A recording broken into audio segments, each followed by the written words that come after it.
We go to Cameroon now, where one more traditional ruler has been killed.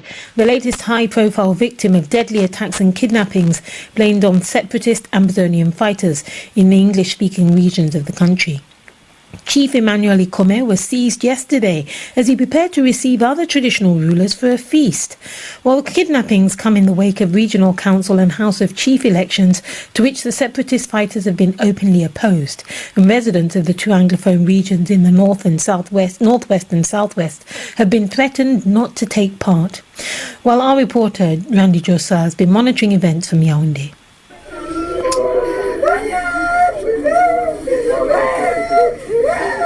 An emotional moment at the state-owned mortuary in the southwest regional capital, Buea.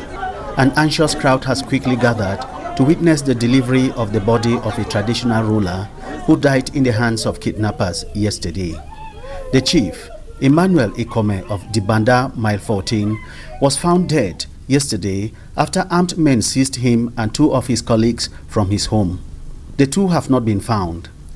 Anxiety about their safety is building up in the area where another chief, Molingo Francis Nango, was killed and his palace burnt down 6 weeks ago. The president of the Southwest Chiefs Conference, that groups all traditional rulers in the region, was at pains talking to the BBC by telephone this afternoon. By the law of Cameroon, the traditional rulers are auxiliary of the administration. So there is no way you can separate the traditional rulers from the administration. So that is the only crime that the chiefs have, that they are auxiliaries of the administration. We don't know what the traditional rulers have done to the separatists, to the terrorists. Since they have decided to put the chiefs as their target, okay, we have all accepted. So we are now calling an emergency meeting to see what measures with the traditional rulers we are going to do. Because it is now clear that the war is no more a secessionist war, is now against the chiefs of Southwest. A traditional ruler is interested about the development of his people. And from where can he get the development of his people is with the government. Chief Mafani and his colleagues are calling on the separatists to free the two chiefs still in captivity. But Capo Daniel, a separatist leader in the diaspora, is not shy of the atrocities happening in the crisis-stricken region. There was an attempt of rescue, according to the information from the forces from the ground. There was an attempt to rescue him and he was executed.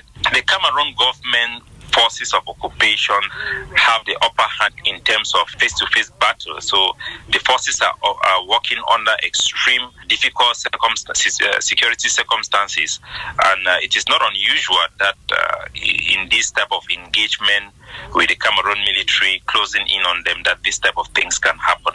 Meanwhile, another traditional ruler in the northwest region was abducted from his palace yesterday. At least one councillor was also killed for taking part in the regional council election, which the separatists opposed. The two English-speaking regions are heavily militarized, but the continuous atrocious killings by both sides in the conflict points to the urgency to resolve the 4-year-long conflict through other means, not just guns and fire. Rights activist Tanyi Tiku, president of the National Commission on Human Rights and Freedoms in the Southwest region, agrees. We cannot sit idly by and see blood of innocent citizens being shed in this manner. Whatever reasons have been advanced by the perpetrators of these heinous acts, we are condemning strenuously the continuous practice of taking away lives under the pretext of fighting for independence. In the face of all these atrocities, we are calling on the parties to this conflict to look for a lasting solution. Certainly, we cannot talk of peace if these killings continue to occupy a central place in our daily lives. We have proposed in several other fora the need for the parties to sit and negotiate. And that's human rights activist Tanyi Tiku ending that report by Randy Josa in Cameroon. Now, this year has certainly been a tough one for